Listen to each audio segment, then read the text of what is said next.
This takes forever. There is a fly.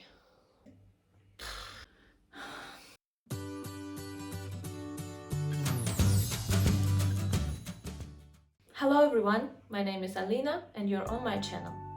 And today I'm recording from this old house in the mountains that I've been temporarily renting until I find an apartment in Lisbon. Because what? I moved from China to Lisbon, not yet, to Portugal just a few weeks ago, and it was a crazy move, and I'm gonna talk about this in my video. So if you wanna know about my story, go ahead and watch it further. And yes, I'm recording from this old and a little bit house. There is a lamp that has a plastic cover on top of it, a very old clock. This is a super old-fashioned mirror. Anyways, let's talk about my story. So my story starts in China about 9 years ago, and it brought me here. That's what I can say. At first, I want to tell you about my journey in China, because I moved to Portugal from China. I've been living in China for about 9 years, eight and 6 months, doesn't really matter. My move to China was pretty abrupt. I was working on cruise ships before, and I decided that it was time to change my life, because cruise ships was a hell of a work. I wrote a book about it, and I will talk about my book in some other video. Today I want to talk about my Chinese journey and my move to Portugal. So I found this friend who worked in China, and she said that she could hook me up with some agent for work as a teacher, as my major is English linguistics and teaching. So I agreed, and I said, great, let's go. She hooked me up with an agent. The agent prepared my work. No, that was not work, my business visa by then. So I could leave, and it was 2014, and it was the time when Ukraine was having Maidan. So everything was very challenging. I arrived to China, in the first about 8 months I lived in Beijing. Well, my Beijing experience was pretty tough, because I've faced scam for work. I did not get the job I was promised. I had to actually find my own job, even though I had an agent. That agent was stealing my money. She was taking probably half of my salary by then. Then later, when I did not want to work there because I realized that I was scammed tremendously, they tried to manipulate me with visa, telling me that they could cut my visa off, but actually it was business visa. So I researched at that time a bit, and I realized that they couldn't really do anything, so I could leave. And they still didn't pay me even that tiny amount of money that I was supposed to get. They did not pay me, because all that I had coming to China was just $500 in my pocket, and during the time of settling in, I managed to spend like 300, so I guess I had even less at that time. And as you know, in China, Instagram, Facebook, Contact as well is actually blocked. So at the beginning, when I arrived, I didn't know why I couldn't get into my accounts, and then I learned that it was blocked and I needed VPN. I met great people there. I experienced a lot of new things. My boyfriend at that time, that I met through Indonesians, was getting a job in Shanghai, and he said, let's go. My first 6 months in Shanghai, I spent finding a job, getting new contacts, getting into art society. So I would say that that was a great time. So I found a job in a school as an art teacher, even though I did not have any art teaching experience. In terms of life in Shanghai in general, I've spent there about 8 years, let's say. It shaped me into who I am. I'm grateful to this experience. This city became my home. I was biking, cycling every day. I did not need maps. I felt like I was raised in that city. I became an actress there. I became a tattoo artist there, an artist. I became pretty well known in art circles, and it's a very great artistic community. I mean, I was happy there. And you will ask me, why then the hell you're moving to another part of the world if everything was so good? Well, in terms of visas in China, for the last 5 years, Chinese government became very strict and tightened all the rules and possibilities for foreigners to stay long term. I was lucky to find a job. This fly is killing me and my vibe right now. Anyway, what I was saying, that yes, during this time I was lucky to get a job that gave me work visa. But it got harder because about 5 years ago, China started ranking foreigners, so not all the foreigners could get certain types of jobs.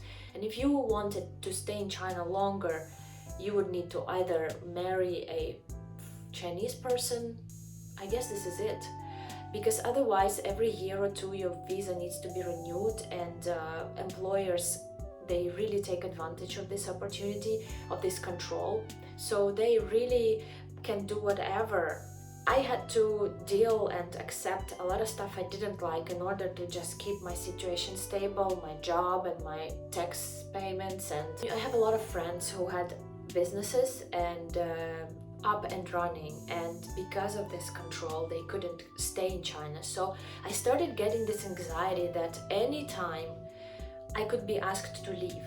Everything that you gain, you need to be ready that one day you will have to give it up. So my anxiety went to such a level that every time I would buy something, I would think, am I gonna take it with me when I need to leave? I have a cat, thank God, I still have him. And I would know that I need to make sure I can take him with me. And every time, like when I went to vet and I asked them to chip him and prepare the documents, they said you need to know where you're going, so we prepared a particular list of documents, and I didn't know where I was going. I was like, if China just tells me get out, I don't know where I'm gonna go, because Ukraine was not an option.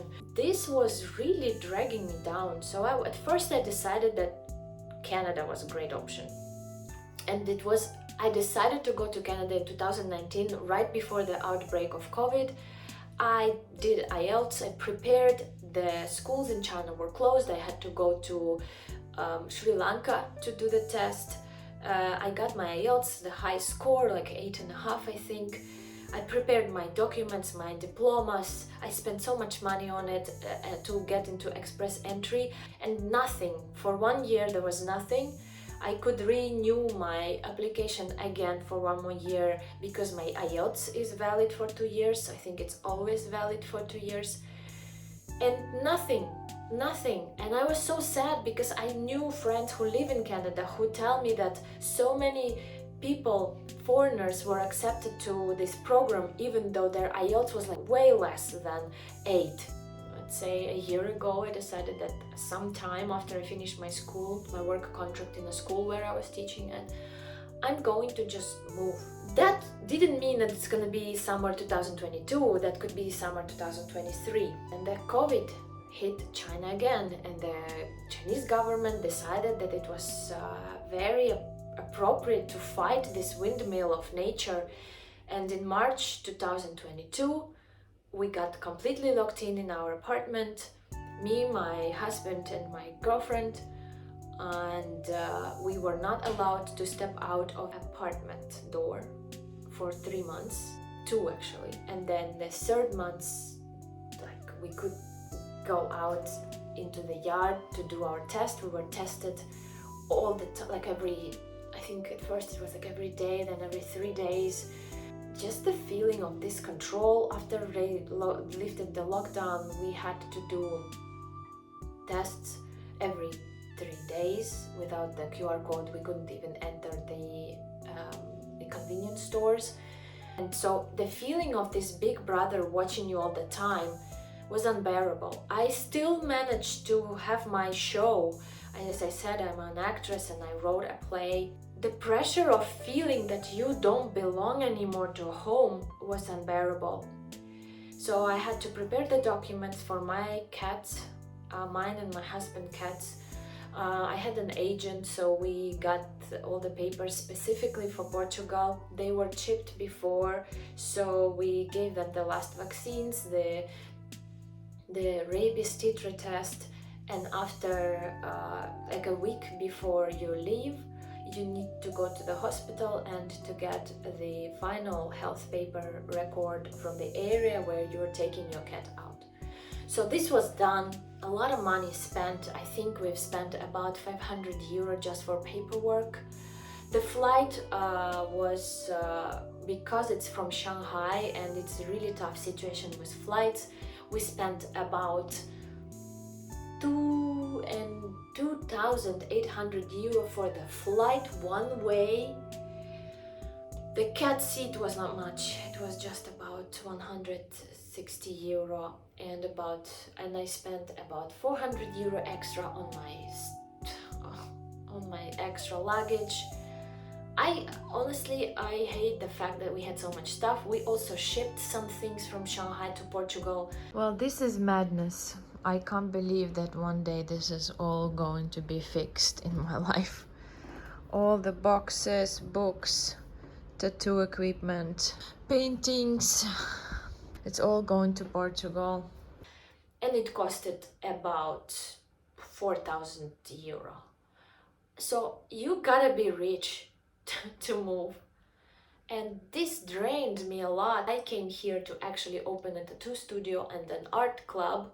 Nothing turned out the way we planned. Okay, I'm gonna tell you how I felt before leaving China. I don't know. I don't know how I feel. I'm leaving my life behind. I'm leaving everything behind.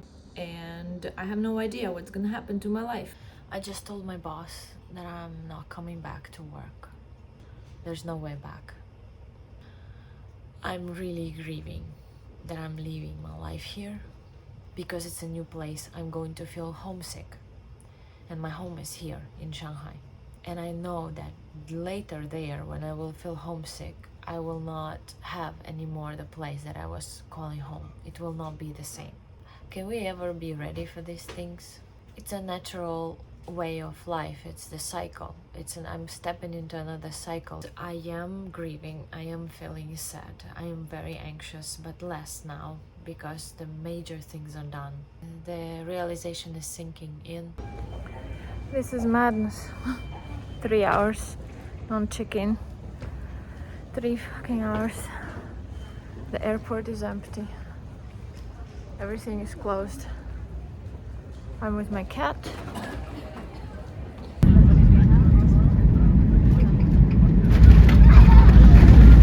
So after arriving to Portugal, I didn't know what was withdrawal. I wanted to go home. That didn't exist anymore.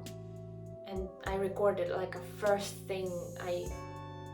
There's a church bell now. Means it's 2 o'clock, I think.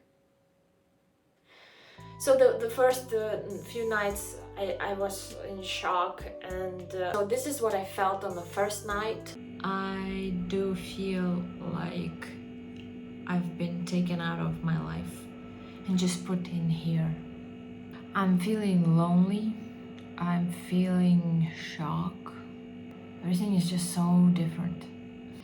A lot of fears, loneliness, emptiness. I do feel a lot of emptiness. I wish my mother and my family wasn't a refugee here. I wish there was no war. I hate fake stuff online, so I'm doing it to be truthful. This is the truth. I'm a Ukrainian daughter of war refugees. I came from China, which was my hideaway from all my problems that I've been through as I've been having a tough childhood. And now I'm just here and I have to grow the fuck up. And after my husband arrived, he arrived like a week after. We started trying to figure out our apartment situation. Oh no, wait. First I bought a car. So I bought the car. This is my first car in my life. And I was driving in Lisbon. And I'm excited. And I'm so exhausted. But it's a new life, it's a new start. And I hope it's for the best. The good thing that as soon as I arrived, I got a car that I always wanted. I dreamt to have a car since like I started driving since 17, I think. So I got a car. I could drive, I could feel free, I could go anywhere, I could go to the ocean.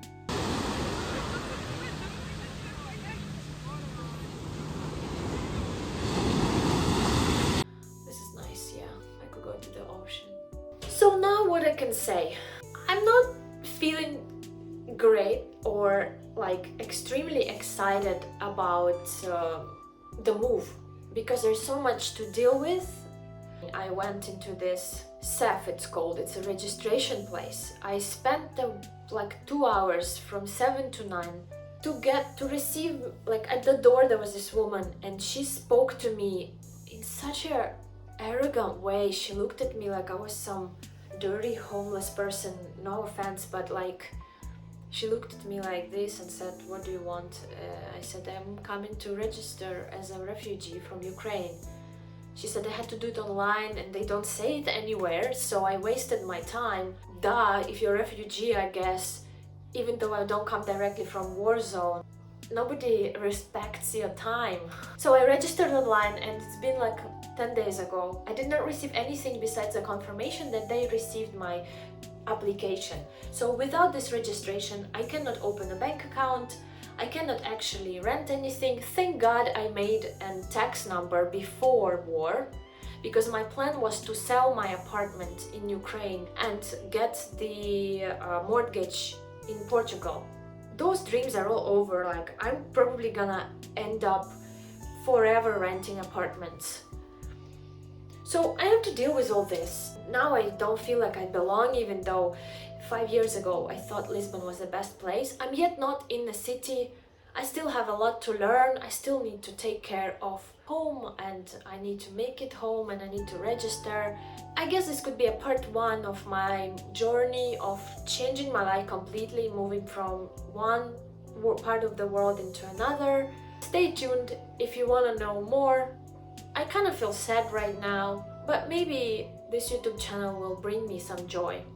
I always wanted to do it and now I'm gonna just share all that I have to share and let it be whatever is gonna happen. Thank you guys for watching. I hope my information was useful for you. If you have questions, you're welcome to ask them in the comments. I'll happily answer to them. If you like this video, please give me a thumbs up and subscribe. Welcome to follow me, get in contact, get in touch, and if you're in Lisbon, I'll happily make friends because I have no physical friends in Portugal right now. Anyways, thanks for watching. Bye.